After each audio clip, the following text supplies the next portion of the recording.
E aí a gente chega à sessão como Teresia, que é uma sessão voltada para a produção oral. Mas como trabalhar a produção oral com 40, 45 alunos em classe? Nós fizemos propostas pensando em números grandes. Então, olha só, o aluno ele sempre vai ter um quadro de apoio linguístico e propostas, na maioria das vezes, de trabalho em duplas. Uma coisa que pode ser feita é o professor sugerir a formação de 2 colunas, uma do lado esquerdo, outra do lado direito, de forma que ele possa passar pelo meio dessas colunas, para circular e ouvir como é que está, num ir e vir, como é que está a produção desse aluno. E aí eu percebo uma questão de pronúncia, uma questão de gramática, faço a intervenção, né, junto, coloco um aluno, acho também importante a gente trabalhar com aqueles alunos que se destacam e que podem ajudar-nos, né, como fazendo uma espécie de monitoria da produção oral, e a gente garante sim a prática oral numa sala numerosa. Vamos olhar o exemplo que a gente tem então aqui?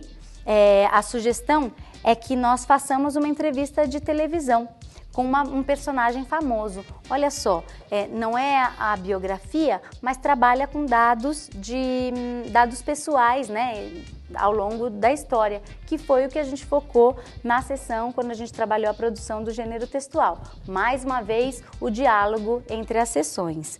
Então, a gente tem a proposta de que, sugerindo para perguntar dados nessa entrevista, como quando e onde nasceu, que estudou, quais são as fechas mais importantes de sua vida, com que pessoas famosas se relacionou, que são dados que também aparecem numa biografia. Claro, tá? Que aqui a gente está falando de um gênero oral, não é? Então isso é importante a gente ter clareza. E depois de falar bastante, a gente vai para a sessão Mascoças. A sessão Mascoças, ela está pensada nos aspectos socioculturais.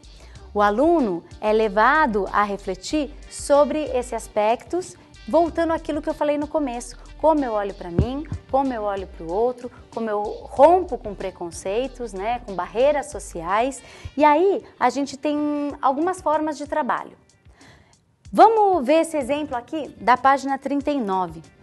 Este exemplo, ele compara os aspectos da cultura brasileira com os aspectos da cultura chilena e uruguai no momento da ditadura. O que a gente tem em comum? Que vários autores, né, no caso Chico Buarque, Victor Jara e Daniel Biglietti, trabalharam as canções de protesto, né, e que eles não podiam dizer claramente que eram contrários ao governo. Então, olha que interessante, em 3 países nós tivemos movimentos semelhantes. Isso é importante a gente ver, porque o aluno passa a ver esse outro, que muitas vezes ele vê como totalmente diferente, como alguém, né, no caso, semelhante. Poxa vida, eu tenho letras de música, tenho pessoas que passaram por um momento histórico e que, de certa forma, tiveram o mesmo tipo de reação.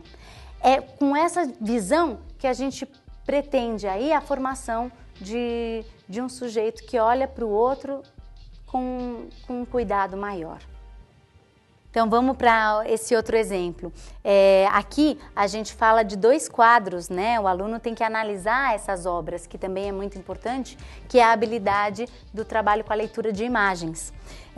Nós temos o tema transversal da página, a formação familiar, quais são as famílias que temos hoje, quem é a família de hoje, e a gente vai encerrando a unidade com essa reflexão de imagem, onde a gente tem a conhecida, né, Las Meninas, de Diego Velázquez, e a obra de Cândido Portinari.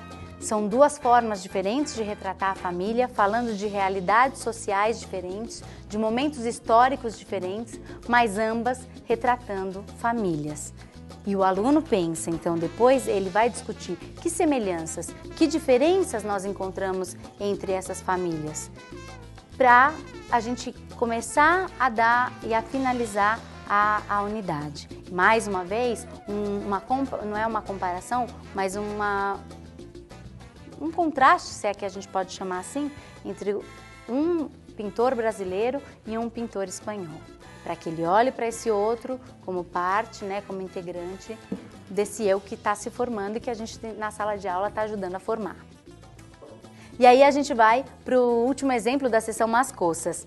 Nós temos o quadro de Fernando Botero, um pintor colombiano, La Solterona, é a figura de uma mulher gorda, mas aos olhos de Fernando Botero não se trata de uma pessoa gorda, mas sim, nas palavras dele, que creio que o arte deve ser hecho de imaginação, porque dá muito mais liberdade.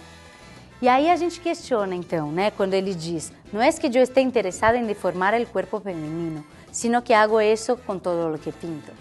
Então, é uma proposta artística de questionar o tema transversal que foi trabalhado.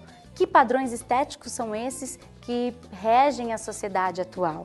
E o aluno é levado a refletir, junto com o Botero, sobre essa questão. E assim a gente fecha com arte, com dizeres, com palavras de artistas, né, a proposta da unidade.